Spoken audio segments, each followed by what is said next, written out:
Hey everybody, it's Mo Bunnell, your host here at Real Relationships, Real Revenue. I'm author of The Snowball System, and I and my teams have trained over 15,000 high-end professionals all over the world on sound, effective, and authentic business development techniques.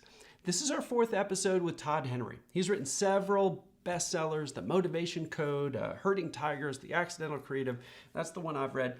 Really good stuff. Todd's the expert out there on teaching creators how to be more creative. Now that's a pretty cool gig. And he's worked with some of the largest organizations on the planet on doing exactly that. And in this episode, we're going to talk about habits, because the habits and the ways the way that you design and execute a process around being creative, doing creative work, creating innovation, growth, things like that, is 100% aligned between Todd's teachings and our teachings. But Todd comes at it from a little different angle. So I thought the way that he described his methodology in this episode was really cool. And it spells fresh, not frest. I'll let you that's a pretty funny thing that happens in the episode, but we'll get to that later. But remember, fresh, not frest. You'll get a kick out of it when it comes up. All right, so before we get into Todd's best advice on how we're going to hack our habits and grow our book of business, deepen our relationships, and grow our career, just know that if you want our best insights on doing exactly that, head over to growbigplaybook.com, and that's where you can sign up in like 20 seconds, and you'll get our best insights delivered right to your inbox. You can read these in a little newsletter I write every single week. It takes about 5 minutes to read. It's always going to give you an insight on how you can do a better job with business development, and the fact that you get it every week reminds you that business development is important. If nothing else, even if you delete the email, you're like, oh yeah, I got to focus on business development. If you do read it, less than 5 minutes, it'll take you typically, and it's always going to give you an insight that you can do to take your business development game to the next level. So you get that at growbigplaybook.com. All right, business development is a process. Creativity is a process. And here is Todd Henry on how we can hack our own habits to do better at both.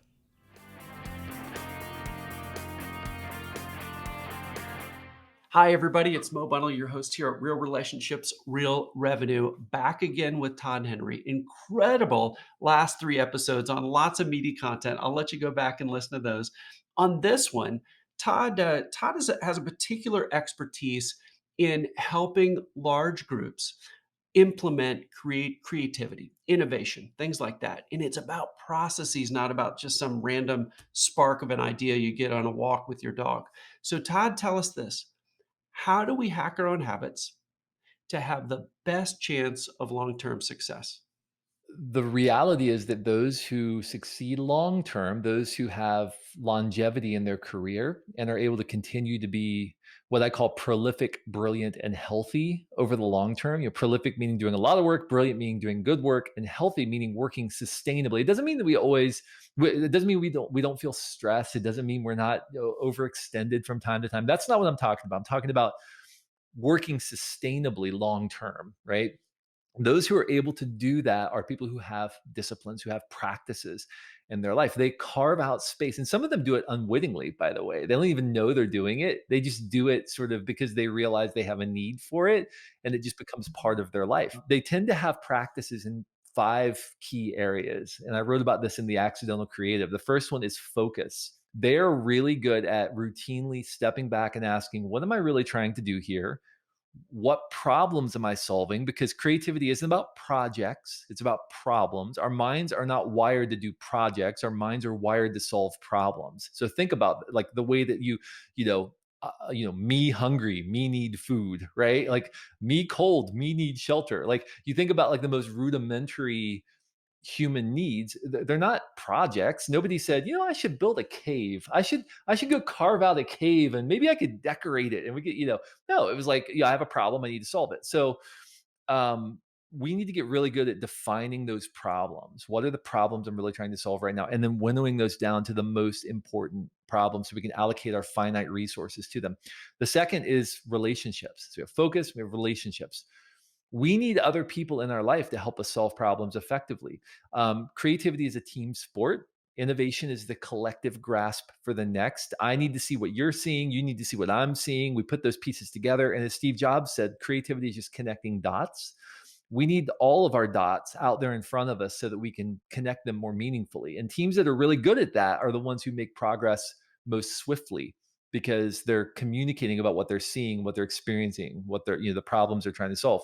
The third area is energy. We're good at managing time. We're terrible at managing energy. So we have to be really good at making sure we're investing our, what Lewis Hyde calls emotional labor, our discretionary energy in ways that are helping us create more value in the future rather than just managing the value we've already created in the present. Right. So we have to be really good at saying no, at pruning, at making sure that we're investing our energy in meaningful places. The fourth area is stimuli. These are the dots we put into our head that we can connect later. So, do you have a discipline or a practice of study, of inspiring yourself, of putting yourself in circumstances where you're seeing the world through new lenses, through new eyes? Those are really important because we get into ruts. The best way to get yourself out of a rut is to put stimulus into your brain that jogs the way that you're seeing things, that forces you to see things through a new lens. And so I would encourage you to think about that in terms of practices. And the final area is hours. So we have focus, relationships, energy, stimuli, hours. We often think about our time in terms of efficiency, but not in terms of effectiveness. We need to be making time investments that may not pay off for a week, 2 weeks, 3 weeks, a month, a year, but we need to be thinking about making a certain number of investments every week. That can look like having idea time on your calendar. That might look a lot like you sitting around thinking about a problem you're trying to solve. Not very efficient in the short term. A lot of managers aren't comfortable with that because what are you doing right now? What am I paying you for? Well, I'm investing in future value. You're not paid for the time you spend, you're paid for the value you create during that time. So we need to be thinking about our time in terms of investment, not just in terms of efficiency. So focus, relationships, energy, stimuli, hours. Those are the five areas where I encourage people to build practices. It's where I see practices in the lives of people who are prolific, brilliant, and healthy. Oh my gosh, that was a great tie back from the beginning. Todd, what I love about it is it spells fresh. So even when you started getting into it, I memorized fresh when those five things. And when I first read Accidental Creative, I reread it this week, and I'm like, yes, fresh. Like I knew what was coming because it's such a neat little mnemonic, and You know, it what's funny is ties. that we share an editor, David Moldauer, and Yeah. originally ours was time. And David, still remember the conversation. David said, "Right now, Todd, you have Frest, and Frest is not very memorable." So he was the one who changed time to hours, so it would be fresh, so it would be memorable, which is so funny. That's what a great editor does, right? It's so funny. It was Frest It was. because it's so. It was so close, and yet I didn't see the obvious pattern. See, this is why we need relationships, right? This is Yes, why we need other yes. people to help us see patterns because it was right in front of me, and I didn't even consider it. It was just right there. And how funny it is. We both know Dave and have gone through the same experience with him as an editor. That's so awesome. Well, when I read it, you don't really smack people in the face with this in the book. It just sort of it's laid out there, and but the words are bolded. And I saw fresh. I'm like, oh, that's cool. And as a reader, it was even better, Todd, that like you didn't hit me over the head with it. I got to sort of discover it myself, and I think that made it even more meaningful to me. But years later, I remembered it this week, and I'm like, oh yeah, once I saw focus, I'm like, yep, relationships, energy, stimuli, Oh, oh, that's hours, great. like just like that, years later. So it matters. And what's so cool about it, audience, pay attention, is this aligns so well with the snowball system and growing trading. Focus. What opportunities are you focused on? Fill out your opportunity list. Stick that on your wall. Relationships, your protomoy list. Todd, that's a Greek word. It means first among equals. Who am I going to put in my inner circle? Stick that on a wall so we'll always be thinking of them. Energy, that's not in the snowball system, but it's really important. Stimuli, thinking of all the interesting things that are coming across your desk that you can share with others. And hours, so important to dedicate to whether it's your broader creative pursuits, growing a business, whatever, or it's hours spent on business development, however you want to apply it, blocking that off, having a system around it.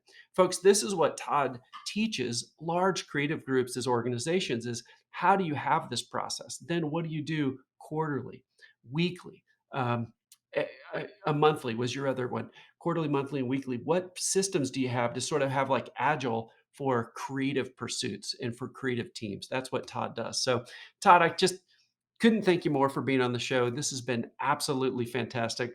I know the answer, but our audience may not. If they drop into this last episode, where should they go to get more Todd Henry? The best place is toddhenry.com, and there you can access the Accidental Creative Podcast, which is my show, and also all of my books and writing. And folks, if you go there, you can learn how to be fresh, not fressed. That's what they should. They should know. This has been a blast, Todd. Thank you so much for being on the show. Hey, everybody, audience, I'm going to tape a recap episode with the top 3 meaty things that I learned from Todd. We're going to apply it to business development. I'm going to do that right away. That's coming up next in the podcast series. Todd, thanks so much for being on Real Relationships, Real Revenue. I just thoroughly enjoyed it. Thank you.